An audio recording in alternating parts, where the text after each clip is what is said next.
ਵਿਚਾਲੇ ਜੰਗ ਅਜੇ ਵੀ ਜਾਰੀ ਹੈ। ਅਜੇ ਵੀ ਕੁਝ ਭਾਰਤੀ ਵਿਦਿਆਰਥੀ ਯੂਕਰੇਨ ਦੀ ਰਾਜਧਾਨੀ ਕੀਵ ਦੇ ਸਭ ਤੋਂ ਵੱਡੇ ਸ਼ਹਿਰ ਖਾਰਕਿਵ ਵਿੱਚ ਫਸੇ ਹੋਏ ਹਨ। 27 ਫਰਵਰੀ ਨੂੰ ਕੀਵ ਛੱਡ ਕੇ ਜਾ ਰਹੇ ਹਰਜੋਤ ਸਿੰਘ ਨਾਂ ਦੇ ਭਾਰਤੀ ਵਿਦਿਆਰਥੀ ਨੂੰ ਗੋਲੀ ਮਾਰ ਦਿੱਤੀ ਗਈ ਸੀ। ਫਿਰ ਉਸ ਨੂੰ ਵਾਪਸ ਕੀਵ ਲਿਜਾਇਆ ਗਿਆ ਸੀ। ਫਿਲਹਾਲ ਉਹ ਕੀਵ ਦੇ ਇੱਕ ਹਸਪਤਾਲ ਵਿੱਚ ਭਰਤੀ ਹੈ।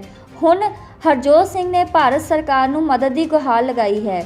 ਹਰਜੋਤ ਸਿੰਘ ਨੇ ਕਿਹਾ ਹੈ ਕਿ ਮੇਰਾ ਇੱਥੇ ਕੋਈ ਨਹੀਂ ਹੈ, ਮੈਨੂੰ AK-47 ਗੋਲੀ ਲੱਗੀ ਹੈ, ਮੇਰੇ ਪੈਰ ਵਿੱਚ ਫ੍ਰੈਕਚਰ ਹੈ। ਮੈਂ ਅੰਬੈਸੀ ਨੂੰ ਅਪੀਲ ਕੀਤੀ ਹੈ ਕਿ ਉਹ ਮੈਨੂੰ ਕਾਰ ਰਾਹੀਂ ਜਾਂ ਇੱਥੋਂ ਕਿਸੇ ਰਾਸਤੇ ਲਿਜਾਇਆ ਜਾਵੇ। ਮੈਂ ਤੁਰ ਨਹੀਂ ਸਕਦਾ। ਜੇਕਰ ਪੈਰ ਤੇ ਫ੍ਰੈਕਚਰ ਨਾ ਹੁੰਦਾ ਤਾਂ ਉਹ ਆਪ ਹੀ ਬਾਰਡਰ ਤੱਕ ਚਲਾ ਜਾਂਦਾ। ਕੀਵ ਵਿੱਚ ਇਸ ਸਮੇਂ ਬਹੁਤ ਸਾਰੇ ਭਾਰਤੀ ਵਿਦਿਆਰਥੀ ਫਸੇ ਹੋਏ ਹਨ। ਹਰ ਪਾਸੇ ਡਰ ਦਾ ਮਾਹੌਲ ਹੈ, ਕਿਤੇ ਵੀ ਸਥਿਤੀ ਠੀਕ ਨਹੀਂ ਹੈ। ਦੱਸ ਦਈਏ ਕਿ ਹਰਜੋਤ ਸਿੰਘ 27 ਫਰਵਰੀ ਨੂੰ ਯੂਕਰੇਨ ਦੀ ਪੱਛਮੀ ਸਰਹੱਦ ਵੱਲ ਜਾ ਰਿਹਾ ਸੀ। ਇਸ ਦੌਰਾਨ ਉਸ ਨੂੰ ਕੀਵ ਵਿੱਚ ਗੋਲੀ ਲੱਗ ਗਈ। ਸਥਾਨਕ ਲੋਕਾਂ ਨੇ ਉਸ ਨੂੰ ਐਂਬੂਲੈਂਸ ਦੀ ਮਦਦ ਨਾਲ ਕੀਵ ਸ਼ਹਿਰ ਦੇ ਹਸਪਤਾਲ ਪਹੁੰਚਾਇਆ। ਹਰਜੋਤ ਸਿੰਘ ਭਾਰਤੀ ਅੰਬੈਸੀ ਤੋਂ ਸਿਰਫ 20 ਮਿੰਟ ਦੀ ਦੂਰੀ ਤੇ ਹੈ। ਉਹ ਲਗਾਤਾਰ ਭਾਰਤ ਸਰਕਾਰ ਅਤੇ ਭਾਰਤੀ ਦੂਤਾਵਾਸ ਤੋਂ ਮਦਦ ਦੀ ਗੁਹਾਰ ਲਗਾ ਰਿਹਾ है। हमने आपके बारे में पढ़ा देखा, अभी आपसे बात हो रही है, क्या हुआ था थोड़ा बताएं आप, और किस तरह से आप पर गोलियां बरसाई गई और कैसे आप निकल के आए वहां से। सर ये वाकया 27 तारीख का है, पिछले लास्ट मंथ का। मैं कीव से लवीव जाने के लिए, एक वोक्जालना स्टेशन है जहाँ से सारी ट्रेन मूव होती हैं हर सिटी के लिए, मैं वहाँ से ट्रेन लेने के लिए गया। मैंने 3 से 4 बार ट्राई किया, ट्रेन में बोर्डिंग नहीं हो पाए। एट द एंड फिर हमने डिसाइड किया कि हम प्राइवेट कैब बुक करते हैं। कैब्स के रेट बहुत हाई थे। अगर इंडियन करेंसी में देखा जाए तो नॉर्मल डेज में वो 3-4 हज़ार में हो जाता है, 5,000 हार्डली। बट उस दिन हमसे डिमांड करी गई $4,000, $3,000। तो लास्ट में मैंने $1,000 में डील फाइनल करी। हम 3 बंदे थे, 3 बंदों ने 3 बंदों ने अपना शेयरिंग किया और कैब में निकल पड़े। हमने 3 चेक पॉइंट क्रॉस किए। जो तीसरा चेक पॉइंट था वहां से हमको रिटर्न करने के लिए कह दिया गया, क्योंकि उन्होंने कहा कि आप आज की जगह कल ट्रैवलिंग करिएगा, वो ज़्यादा बेटर है, रात को सिक्योरिटी रीजन के कारण सिक्योर नहीं।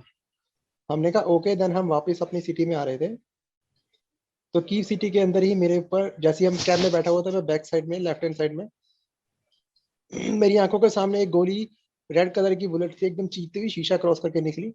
उसके बाद हम सब होपलेस हो गए, गाड़ी के अंदर नीचे बैठ गए। नीचे बैठने के बाद सर फायरिंग दबा के हुई।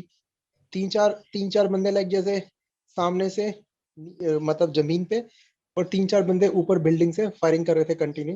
AK-47 थी उनके पास। उसके बाद हमने सर स्लोली डोर्स ओपन करे।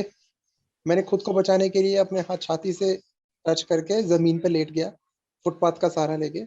देन उसके बाद सर 2 बुलेट्स मेरी एक घुटने में लगी थी लेफ्ट हैंड साइड के, एक गोली सर मेरी दूसरे लात को चीरती हुई निकल गई थी, और एक गोली सर मेरे इस हाथ से एंटर करते हुए मेरी चेस्ट के अंदर एंटर कर गई थी।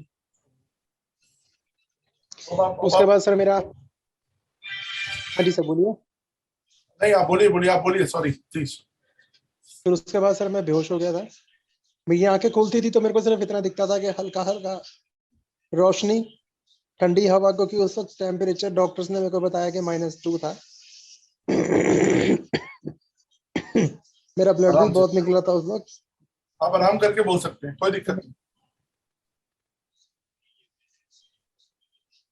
2 तारीख रात को 10 बजे मेरे को होश आई थी कि डॉक्टर्स ने मेरे को सारा एक्सप्लेन किया कि सर आपको गोली लगी थी, वहां से हमने आपको रिसीव किया। 3-4 घंटे आप सड़क पे पड़े रहे थे, आपका ब्लड निकल चुका था। फिर इन्होंने मेरे को जो बुलेट थी जो चेस्ट के अंदर, वो इन्होंने निकाल दी है। पेन है सर बॉडी में। मेरी जो सी लेफ्ट लेग है उसमें से भी बुलेट निकाल दी गई है, एंड उसको प्लास्टर कर दिया गया है।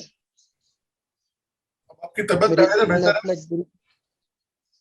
सर? बिल्कुल सर, पहले से मतलब ये लगा लीजिए कि मच बेटर है सर। आप कहाँ के रहने वाले हैं, और आपका टच में आए आपकी फैमिली अभी? बिल्कुल सर, मैं इंडिया दिल्ली का रहने वाला हूँ, छतरपुर एक्सटेंशन जहाँ मैं रहता हूँ। और 2 तारीख के बाद जब मेरे को होश आया, और सबसे पहले कॉल मैंने अपनी माँ को ही की थी।